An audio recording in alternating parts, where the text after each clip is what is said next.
నానా మాటలు చెప్పి ఆయన చెప్పడమే కాకుండా వాళ్ళ కేంద్ర పార్టీ నాయకత్వాన్ని కూడా గల్లీకి తీసుకొచ్చి ఓ రోజు వరంగల్ డిక్లరేషన్ అని, ఓ రోజు రైతు డిక్లరేషన్ అని, ఓ రోజు మహిళా డిక్లరేషన్ అని, సారు పైసలు ఎడికెళ్ళి వస్తాయంటే కేసీఆర్ తిన్న 1,00,000 కోట్లు వసూలు చేసి ఇస్తామని, ఇట్లా నోటికి ఏదొస్తే అది మాట్లాడి అధికారంలోకి వచ్చి సుమారు 7 నెలలు పూర్తవుతుంటే ఇప్పుడు కమిటీలు వేస్తున్నాడు సార్, కమిషన్లు వేస్తా ఉన్నాడు, కాలయాపన చేస్తూ ఉన్నారు. ఇది బాధాకరమైనటువంటి విషయం. వర్షాలు ఆశించినంత వర్షాలు రాక రైతన్నలు ఒక పక్క విత్తనాలు, ఒక పక్క ఎరువులు, ఇంకొక పక్క లాగోడికి పెట్టుబడికి కావాల్సినటువంటి పైసలు లేక అవస్థలు పడుతుంటే సార్కి ఇప్పుడు గుర్తొచ్చింది ఒక కమిషన్ వేయాలని, ఒక కమిటీ వేయాలని, ఉప ముఖ్యమంత్రి నాయకత్వంలో దాని మీద విచారణ చేయాలని ఇప్పుడు ఆలోచించడం అనేది దురదృష్టకరమైనటువంటి విషయం. నేను చెప్తలేను ఇవి, రేవంత్ రెడ్డి గారు చెప్పినటువంటి మాటలనే మళ్ళీ మీ ద్వారా రైతన్నల పక్షాన ప్రభుత్వాన్ని నిలదీయాలనే ఉద్దేశంతో ఈరోజు మీ ముందుకు రావడం జరిగింది. అభయహస్తం మేనిఫెస్టో అలా రాహుల్ గాంధీ మొన్న ఏదో శంకరుని బొమ్మ చూపెట్టి పార్లమెంట్లో అభయముద్ర అభయముద్ర అభయహస్తం అని ముచ్చటి చెప్పిండు. రాహుల్ గాంధీ గారు చెప్పిన అభయహస్తం మేనిఫెస్టో, రేవంత్ రెడ్డి గారు ఇక్కడ విడుదల చేసినటువంటి వరంగల్ రైతు డిక్లరేషన్ ఏం రాసిరంటే అన్న దీంట్లో మొదటిది, కాంగ్రెస్ ప్రభుత్వం ఏర్పడిన వెంటనే రూపాయలు 2 లక్షల రైతు రుణమాఫీ, ఇది మొదటిది. రెండోది ఏం రాసిరన్న, ఇందిరమ్మ రైతు భరోసా, భూమి ఉన్న రైతులతో పాటు కౌలు రైతులకు కూడా ఏడాదికి ఎకరాకు రూపాయలు 15,000, భూమి లేని ఉపాధి హామీ రైతు కూలీలకు ఏడాదికి 12,000, అన్ని పంటలకు మెరుగైనటువంటి పంట రేటు. ఇది నేను రాసింది కాదన్ను, మూతపడిన చక్కెర కర్మాగారాలు తెరిపించి పసుపు బోర్డు ఏర్పాటు చేస్తాం, పంట బీమాతో మన్రేగాని అనుసంధానం చేసి వ్యవసాయానికి రైతులకి ఉపయోగకరమైనటువంటి పనులు చేస్తాం. దిస్ ఈజ్ కాల్డ్ వరంగల్ రైతు డిక్లరేషన్ చాప్టర్ 3 అభయహస్తం మేనిఫెస్టో. గౌరవనీయులు పిసిసి అధ్యక్షుని హోదాలో రేవంత్ రెడ్డి గారు పుస్తకం రూపం లోపల ప్రకటించినటువంటి కాంగ్రెస్ మేనిఫెస్టోలో రైతులకు సంబంధించి వారు ఇచ్చినటువంటి హామీ ఏమన్నారు, ఇంకా డిసెంబర్ 9వ తారీఖు సోనియా గాంధీ గారి బర్త్డే, తెలంగాణ ఇచ్చిన తల్లి సోనియమ్మ పుట్టినరోజు డిసెంబర్ 9, కాబట్టి డిసెంబర్ 9 లోపు 2 లక్షల రూపాయల రైతు రుణమాఫీ చేస్తామన్నాడు. తెలంగాణ మీద గౌరవం లేదు, సోనియమ్మ మీద గౌరవం లేదు, ఆఖరికి వాళ్ళు పెట్టుకున్న రైతు భరోసా పేరేంది, ఇందిరమ్మ రైతు భరోసా. ఇందిరమ్మ పేరు మీద గౌరవం లేదు, సోనియమ్మ పేరు మీద గౌరవం లేదు, వరంగల్ రైతు డిక్లరేషన్ పేరు మీద గౌరవం లేదు, కాంగ్రెస్ పార్టీకి తాను ఇచ్చినటువంటి ఎన్నికల మేనిఫెస్టో మీద అంతకంటే గౌరవం లేదని చెప్పడానికి ఈ ఒక్క పేజీ చాలని నేను అనుకుంటా ఉన్నా. అందుకని ముఖ్యమంత్రి గారు ఆయన భాషలో చెప్పాలంటే పాలమూరు జిల్లాలో తొలుత అని చెప్తారు, ముఖ్యమంత్రి గారి భాషలోనే చెప్తా, నేను చెప్పింది కాదు, తొలుత ఆయన అన్నమాట. తొలుత తొలుత అంటే ఫస్ట్ అని అర్థం. అట్లా పాలమూరుల భాషలో జర అదొక పదంగా టిపికల్గా వాడతారు దాన్ని. దాంట్లో చెప్పిండు ఆయన ప్రముఖ తెలుగు దినపత్రికలో వాళ్ళ నాయకుడు, ప్రస్తుత ఎల్ఓపి కాంగ్రెస్ పార్టీ లోక్సభ పక్ష నాయకుడు రాహుల్ గాంధీని పక్కన పెట్టుకొని ఆయన చెప్పినటువంటి మాట, తొలుత రైతు రుణమాఫీ అన్నాడు. ఇంకా తొలుత రాలే, తొలకరు రాలే ఈయనకు, ఇంకా తొలకరు వర్షాలు ఎప్పుడు వస్తాయో తెలియదు ఈయనకు. తొలుత అంటే 9 నెలల. ఇవాళ డిసెంబర్ 7వ తారీఖు రోజు ముఖ్యమంత్రిగా ప్రమాణం చేసిండు. ఆయన భాషలో, వాళ్ళ పాలమూరు భాషలో ఆయనే చెప్పిన మాట, తొలుత రైతు రుణమాఫీ. తొలుత పోయింది, 9 నెలలు అయితే పిల్లలు కూడా పుట్టే టైం వచ్చింది, కానీ తొలుత యాదికి వస్తలేదు రేవంత్ రెడ్డి గారికి. ఇప్పుడు ఉప ముఖ్యమంత్రి గారట, ఇంకో 4 మంత్రులట కమిటీ చేస్తారంట. My question is straight to the state government and honourable chief minister. Committee నివేదిక ఇచ్చిన తర్వాత మళ్ళీ ఈ డబ్బులు తెచ్చుకోవడానికి మళ్ళీ అడిగిపోతావు, ఏడికేళ్ళు అవుతాయి, ఎన్ని లక్షల కోట్లు వస్తాయి అసలు డబ్బులు, ఎన్ని లక్షల కోట్లు కావాలి రైతు రుణమాఫీకి? ఏమన్నా ఐడియా ఉందా మీకు? అసలు ఈ రాష్ట్ర ప్రభుత్వానికి అధికారంలోకి రావాలనే యావదప్ప, అడ్డగోలుగా మాట్లాడి అడ్డగైన హామీలు ఇచ్చి అధికారంలోకి రావడం తప్ప నిజంగా మీరు చెప్పినటువంటి ఏ ఒక్క మాటనన్నా, నేను ఒక అక్షరం తప్పు మాట్లాడితే ఏ శిక్షకైనా నేను సిద్ధం. ఇది నేను మాట్లాడినవి కాదు, ఈ ఓన్లీ నేను మీకు పేపర్ కటింగ్సే చూపిస్తున్నాను, ఇంకా వీడియోలు ఉన్నాయి చాలా అన్న మాట్లాడినాయి. మస్తు మస్తు మాటలు చెప్పిండు. దీంట్లో ఏమంటాడు, ఆగస్టు 15 నుంచి 30 లక్షల ఉద్యోగాల భర్తీ వచ్చేస్తుంది 15 ఆగస్టు, దీనికి ఇంకా నెలనే బాకీ ఉన్నది. ఇంకా రెండో మాట, బిలియనీర్లకు మోడీ మాఫీ చేసిండు, మేము పేదల డబ్బుల్లో ఖాతాలు వేస్తాం. నర్సాపూర్, సరూర్ నగర్ జనజాతర సభల్లో కాంగ్రెస్ అగ్రనేత రాహుల్ గాంధీ మా మెదక్కి వచ్చే చెప్పిండు అని, అందుకని నేను మెదక్ ఎంపీగా రెస్పాండ్ కావాల్సి వస్తుంది. తొలుత రైతు రుణమాఫీ, రాహుల్ గాంధీ గారు వై కాంట్ యూ స్పీక్?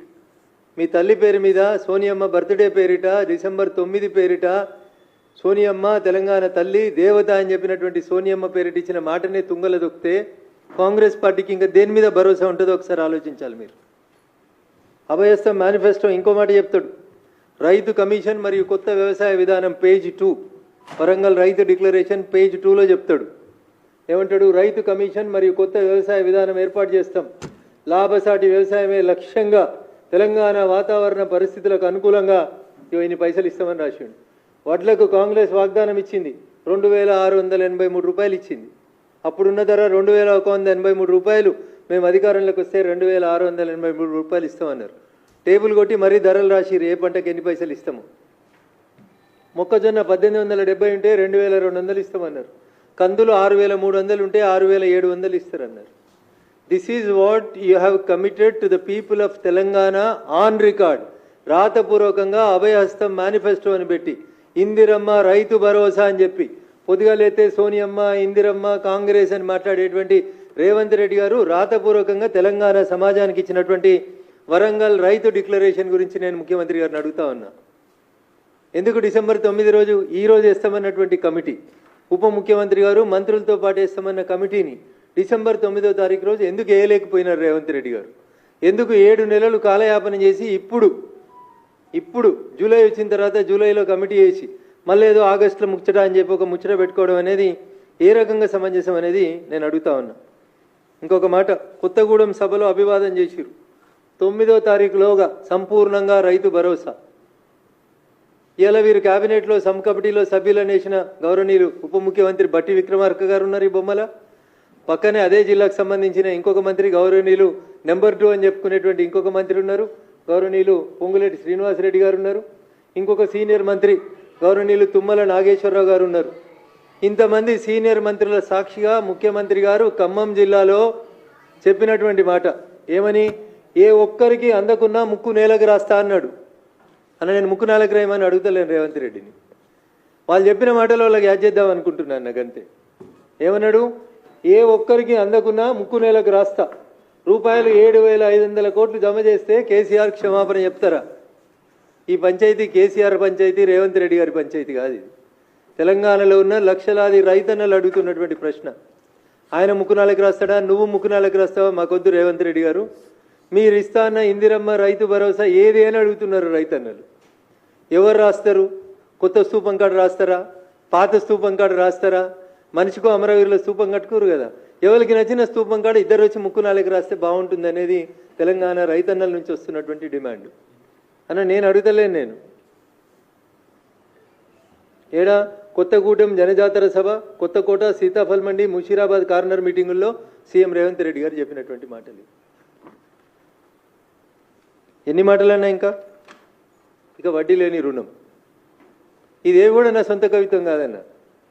ఇదంతా వారి నోటి నుంచి వచ్చినటువంటి ఆనిముత్యాలు, ప్రముఖ దినపత్రాల్లో పబ్లిష్ అయినటువంటి వార్తలు. ఏమంటాడు? ఇక వడ్డీ లేని రుణం 63 లక్షల మంది మహిళలకు మనిషికి 5 లక్షల రూపాయల బీమా అన్నాడు. నోటికి ఏదొస్తుంది అన్న, నోటికి ఏదొస్తుంది మాట్లాడండి సార్. ఏ ఒక్కటన్నా అమలైందేమో చూద్దాం ఒకసారి.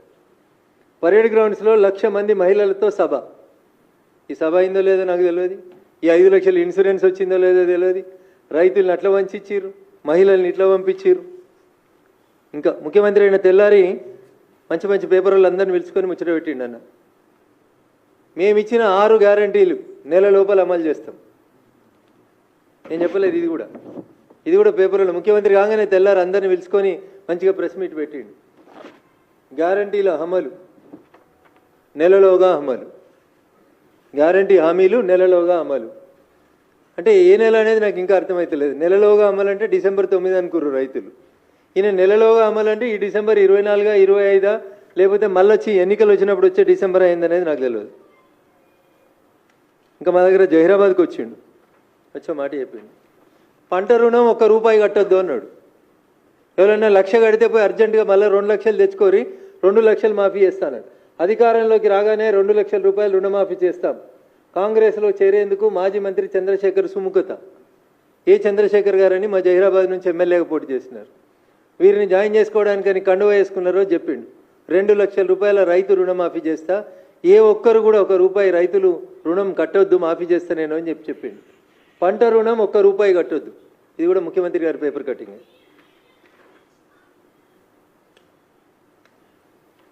9లోగా సంపూర్ణంగా రైతు భరోసా. 8వ తేదీ నాటికి రైతు భరోసా పూర్తి. 8వ తేదీ ఒకరోజు ముందే జరిపి చెప్పిండు. ఇప్పుడేమంటుండు మళ్ళా? లక్ష్మీ నరసింహ సాక్షిగా చెప్తున్నా, లక్ష్మీ నరసింహస్వామి దేవుని సాక్షిగా చెప్తున్నా. ఏమని? 2 లక్షల రూపాయలు రుణమాఫీ చేస్తా 15 ఆగస్టులోగా అన్నాడు మొన్న ఎంపీ ఎలక్షన్లలో. అసెంబ్లీ అయిపోయిందన్న, పార్లమెంట్కి వచ్చినాక మళ్ళీ మాట మార్చిండన్న. డిసెంబర్ 9 పోయింది, సోనియమ్మ బర్త్డే పోయింది. ఇప్పుడు యాదగిరిగుట్ట లక్ష్మీ నరసింహస్వామి యాదికి వచ్చిండు అన్నకి. భువనగిరిలో గెలిపిస్తే 2 లక్షల రూపాయలు 15 ఆగస్టు లోపల రైతు రుణమాఫీ చేస్తాను లక్ష్మీ నరసింహస్వామి పేరు తీసుకొని ఒట్టు పెట్టుకున్నాడు. ఏ ఊరికి వస్తే ఆ ఊరికి. మా మెదక్కి వచ్చిండు వాళ్ళ క్యాండిడేట్ నామినేషన్కి. ఏడుపాయల దుర్గమ్మ తల్లి మీద ఒట్టేసి చెప్తున్నా 15 ఆగస్టులో మాఫీ చేస్తా అన్నాడు. వరంగల్ పోయిండు, సమ్మక్క సారలమ్మ సాక్షిగా మాఫీ చేస్తా అన్నాడు. మాఫీకి పైసలు ఎడినాయో చెప్పమంటే ఇప్పుడు కమిటీ వేసి దాని మీద విచారణ చేస్తా, ఎవరికి ఇవ్వాలి ఎవరికి ఇవ్వకూడదు అంటున్నాడు. సార్, వ్యవసాయం చేసే ప్రతి భూమికి, వ్యవసాయం చేసే ప్రతి భూమికి, రియల్ ఎస్టేట్ చేసే భూములకు ఇవ్వకు, లేఅవుట్ అయిన భూములు ఇవ్వకు, కొండలు గుట్టలు రాళ్ళు రప్పలుండి కేవలం టైటిల్ ఉన్నటువంటి బుక్కులుండి వ్యవసాయం జరగనటువంటి భూములకు ఇవ్వు. కానీ 2 ఎకరాలకి ఇవ్వాలన్నా, 5 ఎకరాలకి ఇవ్వాలన్నా, 10 ఎకరాలకి ఇవ్వాలన్నా అని ఒక కొత్త కార్యక్రమం పెట్టి, నేను చాలా స్పష్టంగా చెప్తా ఉన్నా భారతీయ జనతా పార్టీ పక్షాన, ఏ రైతు పొలం దున్నుతున్నాడో, ఏ భూమిలో అయితే పంట పండుతుందో అది ఎన్ని ఎకరాలు ఉన్నా ఇర్రెస్పెక్టివ్, 5 ఎకరాలు 10 ఎకరాలు 9 3 6 ఎంతున్నా సరే మనం ఇచ్చేది రైతుకి భరోసా. కాబట్టి ఎన్ని ఎకరాలు వ్యవసాయం చేస్తే అన్ని ఎకరాల వ్యవసాయ భూములకి రైతు భరోసా ఇయ్యి అని చెప్పి డిమాండ్ చేస్తా ఉన్నాం. మీరు చెప్పుర్రి 2 ఎకరాలు ఇవ్వమంటారా, మీరు చెప్పుర్రి 5 ఎకరాలు ఇవ్వమంటారా అని మళ్ళీ క్వశ్చన్స్ అడగొద్దు. ఎలిజిబుల్ ఉన్న ప్రతి రైతుకి, భూమి ఉన్న ప్రతి రైతుకి ఎన్ని ఎకరాల భూమి ఉంటే అన్ని ఎకరాలకి రైతు భరోసా ఇవ్వండి. కొండలు గుట్టలు రియల్ ఎస్టేట్లు ఆల్రెడీ హెచ్ఎండిఏ లేఅవుట్లుగా కన్వర్ట్ అయినటువంటి వ్యవసాయం నుంచి వ్యవసాయేతరానికి మారినటువంటి భూములకు మాత్రం ఇవ్వద్దు అనేది చెప్పొచ్చు కదా. 100% మేము పార్టీగా చెప్పడానికి ఎలాంటి సంకోచం లేదు. అందుకని ముఖ్యమంత్రి గారు మాటలు కోటలు దాటినాయి, చేతలు తంగేళ్ళు దాటుతలేవు. సెక్రటరియట్ గేటు దాటి జీవోలు వస్తలేవు. కమిటీల జీవోలే వస్తాయా, పైసలు ఏమన్నా వస్తాయా? పోనీ 15 ఆగస్టు కన్నా వస్తాయా? అప్పటికి కూడా రావా? అసలు ఏం చేద్దాం అనుకుంటున్నారు మీరు? తెలంగాణలో రైతన్నల్ని, వ్యవసాయాన్ని ఏం చేద్దాం అనుకుంటున్నారు? వానలు సరిగా పడతలేవు, రైతులు ఇబ్బంది పడుతున్నారు, ఎరువులు లేవు, విత్తనాలు లేవు. ఆఖరికి నిన్న మీరు కమిటీలు వేసిన 3 మంత్రులున్న ఖమ్మం జిల్లాలో ఒక రైతు ఆత్మహత్య చేసుకున్నాడు. తిరిగి తిరిగి తిరిగి తిరిగి ఎవరు రెస్పాండ్ కాకపోతే రైతు ఆత్మహత్య చేసుకున్నాడు. ప్రతిపక్షంలో ఉన్నప్పుడు చాలా మాట్లాడిన రేవంత్ రెడ్డి గారు, ఇలా మీరే ముఖ్యమంత్రి. ఒక రైతు లైవ్లో పురుగుల మందు దాగి తన భూమిని ఆ గ్రామంలో ఉన్న కొంతమంది మీ పార్టీకి సంబంధించినటువంటి నాయకులు కబ్జా చేస్తున్నారని ఇబ్బంది పడుతూ ఆత్మహత్య చేసుకుంటే ఇంతకంటే బాధాకరమైనటువంటి విషయం ఇంకొకటి ఉండదు. ధరణి అట్లే ఉంది, రైతుల సమస్యలు అట్లే ఉన్నాయి, ఎక్కడి కష్టాలు అక్కడే ఉన్నాయి. ఇంకా మీరు టైంపాస్ చేసేటువంటి కార్యక్రమాన్ని మానుకొని వెంటనే తెలంగాణ రైతాంగాన్ని ఆదుకోవాలని భారతీయ జనతా పార్టీ పక్షాన రాష్ట్ర ప్రభుత్వాన్ని డిమాండ్ చేస్తూ, ఇచ్చిన హామీలను నిలబెట్టకపోతే రైతన్నల పక్షాన ఉద్యమిస్తామని చెప్పి కూడా ఈ సందర్భంగా వారిని హెచ్చరిస్తా ఉన్నాం. Thank you.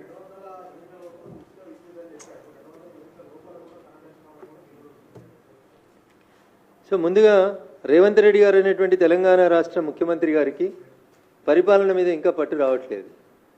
సమస్యల మీద అవగాహన లేదా అంటే అవగాహన ఉందనే చెప్తాడు. నాకంటే ఎక్కువ ఎవరికి తెలుస్తుంది? 4 మేస్త్రీలు పెట్టుకుంటే నేనే గుంపు మేస్త్రిని అవుతా అని చెప్తాడు. మరి ఆ గుంపు మేస్త్రి గారికి కింద గైడెన్స్ ఇస్తున్న వాళ్ళు ఎందుకు కరెక్ట్ గైడెన్స్ ఇస్తలేరో నాకు తెలియదు. 200 యూనిట్లు అంటే క్లియర్ కనబడుతుంది. 1 నుంచి 200 యూనిట్లు కాని వాళ్ళందరికీ ఫ్రీ ఇవ్వాలి. దానికి పెద్ద క్యాలిక్యులేటర్లు, కంప్యూటర్లు, సోనియమ్మలు, రాహుల్ గాంధీలు, ఆక్స్ఫర్డ్లో చదువుకున్న మేధావులు అవసరం లేదు. ఎవరికైనా ఏ ఇంటికైనా ఎన్ని యూనిట్లు కాలిందో ఆడ మీటర్ చూసి చెప్తారు. కాబట్టి 200 ఇస్తామని చెప్పి 200 యూనిట్లకు కూడా ఇవ్వకపోవడం అనేది దురదృష్టకరం. వీళ్ళు అడుగులు తడబడుతున్నాయి.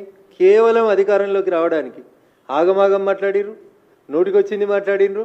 ముందు గద్దెనెక్కితే గద్దెనెక్కినాక తెడ్డు తగిలేయచ్చని ఓడ దాటిదాకా ఓడమల్లన్న, ఓడ దాటినాక బోడమల్లన్న అనేటువంటి రీతిలో పనిచేసారు రేవంత్ రెడ్డి గారు తప్ప నిజాయితీగా తెలంగాణ సమాజం మేలుని ఆకాంక్షల్ని కోరుకుంటే మాత్రం ఎద్దేడిచిన వ్యవసాయం, రైతు ఏడ్చిన రాష్ట్రం బాగుపడదు అనే ఒక నానుడు ఉంటుంది. కాబట్టి వెంటనే రైతన్నల సమస్యల పట్ల స్పందించాలని ఈ రాష్ట్ర ప్రభుత్వాన్ని మేము డిమాండ్ చేస్తాం.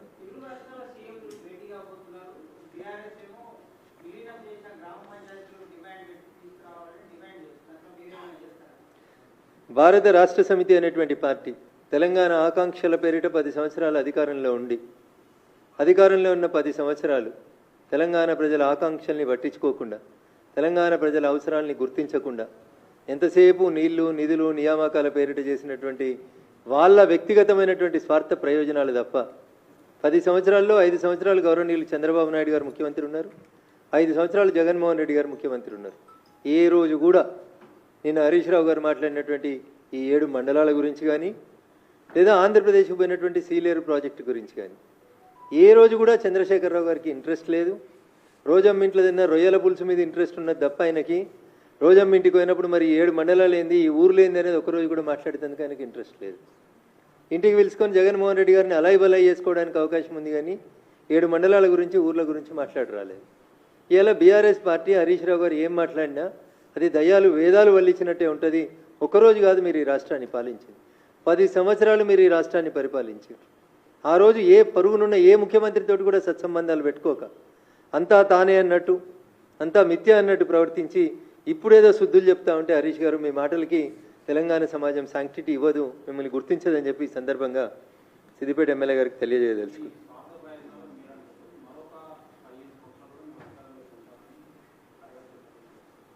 ఇంకొక 15 రోజులకి అసెంబ్లీ బడ్జెట్ సెషన్లు స్టార్ట్ అవుతాయి. అప్పటిదాకా ఇంకో 15 మంది పోకుండా కాపాడుకుంటే చంద్రశేఖరరావు చాలా గొప్పోడు. అధికారంలో ఉన్నప్పుడు ఎమ్మెల్యేలు మంత్రులు ఇంకెవరిని కలవకుండా మనుషులంటే బానిసలని తానొక్కడే దైవాంశ సంభూతుడని ప్రగతి భవన్ అనేది ఇంకేదో అనుకొని ఎక్కువ ఊహించుకున్నాడు సార్ పాపం.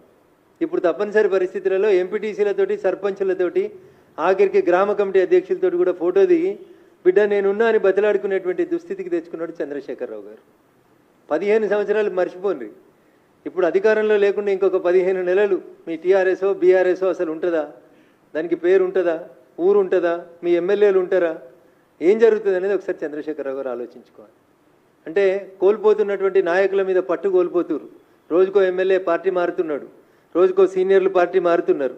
నేను ఎప్పుడో చాలా రోజుల క్రితం చెప్పిన 2013లో నేటి ఫిరాయింపుదారులే రేపు పిరంగులై పేలుతారు కేసీఆర్ జాగ్రత్త అని. ఇలా ఒక్కొక్క ఫిరాయింపుదారుడు మళ్ళీ ఒక్కొక్క ఫిరంగై పేలుతున్నాడు. సో అట్లాంటి బాధలలోంచి బయటపడడానికి ఏం చేయాలని అర్థం కాక ఇంకా 15 ఏళ్ళు నేనే ఉంటా అన్నాడు. ఉన్న 10 ఏళ్ళే ఉద్ధరించింది లేదు, ప్రజల్ని కలిసింది లేదు. మళ్ళీ నీకు అవకాశం ఎందుకు ఇస్తారు ప్రజలు? తెలంగాణ రాష్ట్ర సమితి ఎలియాస్ బీఆర్ఎస్ పార్టీకి ప్రజలు సిఆర్ఎస్ ఇచ్చిండ్రు, కంపల్సరీ రిటైర్మెంట్ స్కీమ్ ఇచ్చిర్రు. గౌరవనీయులు చంద్రశేఖరరావు గారిని ప్రశాంతంగా ఆలుగడ్డలు బెండకాయలు వంకాయలు వండించుకొని వ్యవసాయ క్షేత్రంలో ఆరోగ్యం కాపాడుకోమని ప్రజలు ఇచ్చినటువంటి తీర్పును ప్రజాస్వామ్యాన్ని గౌరవించమని చంద్రశేఖరరావు గారికి ఈ సందర్భంగా హితవు పలకదలుచుకున్నాను.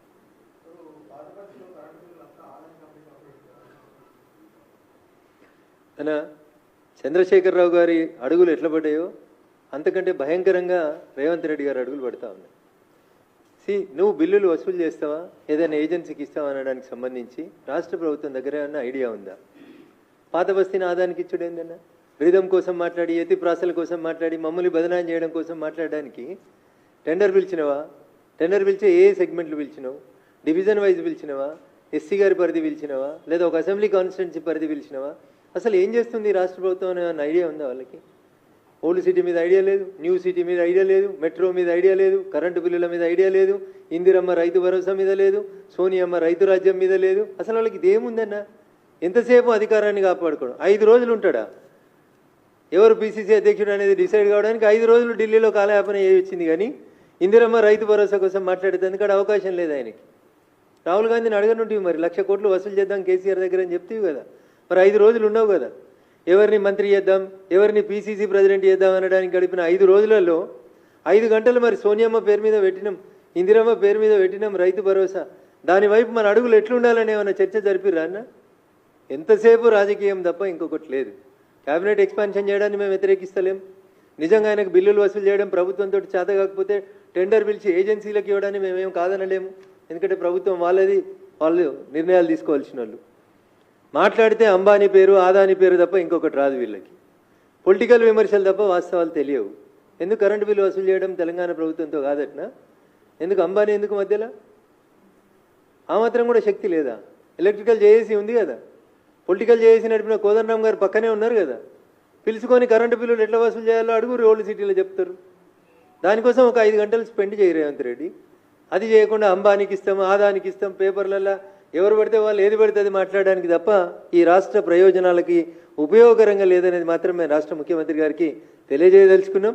నిజంగా మీకు ఏమైనా ఇబ్బంది ఉండి మీకు నడపడంలో ఇబ్బందులు వస్తే మా వాళ్ళు చాలామంది సీనియర్లు ఉన్నారు, మా రామచంద్రన్ లాంటి వాళ్ళు, లక్ష్మణ్ గారు లాంటి వాళ్ళు, కిషన్ రెడ్డి గారు లాంటి వాళ్ళు ఒక అఖిలపక్షాన్ని పిలిచి అనుభవజ్ఞుల సలహాలు సూచనలు తీసుకొని అడుగులు తడబడుతున్నటువంటి ఈ పరిస్థితుల నుంచి రాష్ట్రాన్ని మంచిగా నడుపుమని, ప్రజలు ఇచ్చినటువంటి మ్యాండేట్ని కాపాడుకోమని వారికి ఈ సందర్భంగా నేను నీతో పలకదలుచుకున్నాను.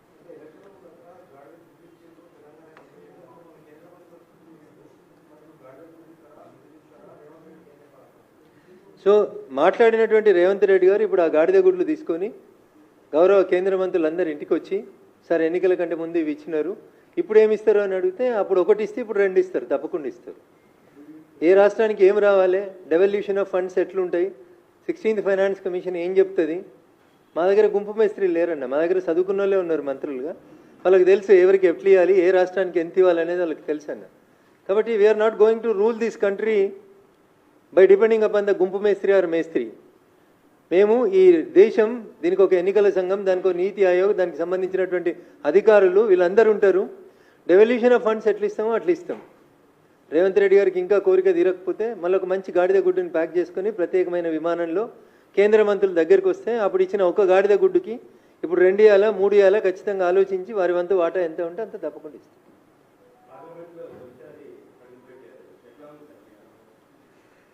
సో అనేక మంది యోధాన యోధులు, ప్రపంచంలో భారతదేశ ప్రజాస్వామ్యానికి గుర్తింపు తెచ్చినటువంటి అనేక మంది మహనీయులు కూర్చున్నటువంటి ఆ సభలో కూర్చోవడం అనేది నిజంగా ఎవరికైనా ఒక డ్రీమ్. ఈ దేశానికి స్వతంత్రం వచ్చినటి నుంచి అనేక మంది మేధావులు, విఘ్నులు, ఈ దేశ హితం కోరుకున్నటువంటి అనేక మంది పెద్దలు చర్చలు జరిపినటువంటి ఆ సభలో మొదటి 12 రోజుల ఈ అనుభవం ఇట్ ఈస్ లైక్ ఎనీథింగ్.